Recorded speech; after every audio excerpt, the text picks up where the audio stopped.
The last phone call. Sometimes life doesn't punish us loudly. It punishes us silently. Sadly, Ryan was a man who believed he had time. Time to work, time to earn, time to succeed, and time to call back. He lived in a big city full of noise. Car horns blaring, phones ringing, people running. Yet somewhere far away, in a small quiet house, his mother lived, waiting for a voice that mattered more than all the rest. Ryan's voice. Ryan grew up poor.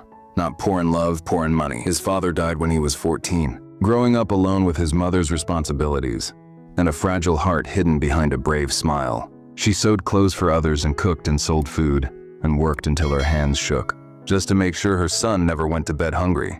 Every night before bed, she would place her hand on Ryan's head and say, "Son, read and write and become a big man. I don't want anything, just that you be happy." And Ryan promised. He studied hard.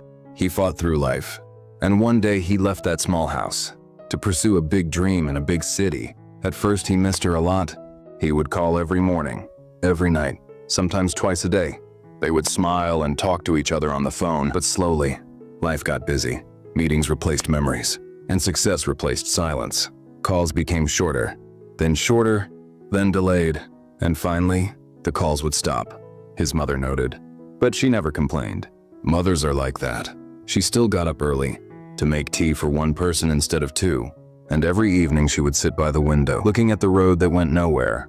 When the neighbors asked if her son didn't call, she smiled and said, "He must be busy. My son works very hard." She was confident in his future. He worked very hard. Years passed. Ryan became successful. A good job, a good salary, a good life. But his phone always went silent. One evening after a long day, Ryan was in an important meeting. Clients, agreements, money on the table. His phone vibrated. Once, twice. She looked at the screen. "Mom's calling." She hesitated. The room was serious. Everyone was looking at her. She pressed reject. "I'll call her later," she thought. That night her mother felt a sharp pain in her chest. She sat up in bed, breathing heavily. Fear wrapped itself around her like a cold blanket. She tried to calm herself. "It only hurts a little," she whispered. But deep down she knew. She reached for his phone. Her hands shook. She didn't want to bother him. She never did. But this time, she was scared. She pressed call. The phone rang, and the bell rang, and then silence. She looked at the screen. The call was rejected. She smiled weakly. "I'll be there," she told herself. She cradled the phone to her chest, like a child holding a toy to comfort her. "I'll blow it in the wind," she whispered. That night, she fell asleep with the phone in her hand. Ryan came home late, tired, successful. He threw his jacket aside and collapsed on the couch. His phone rang with a notification. He looked at the missed call. It was his mother. Ryan looked and said, "I'll call tomorrow. Tomorrow always seems safe." The next morning, Ryan called her. No answer. He tried again. No answer. A strange uneasiness filled his chest. He tried again at lunch. Still nothing. That evening, his phone rang. Unknown number. "Hello," he said. "Is this Ryan?" the calm voice asked. "Yes, this is City Hospital." The world stopped. "Your mother was admitted last night," the voice continued. "She passed away early this morning." Ryan hung up. The room felt empty. The air felt heavy. Passed away. Last night, his mind replayed the same image over and over. The rejected call. He ran back to his hometown. The small house seemed small. The door was open.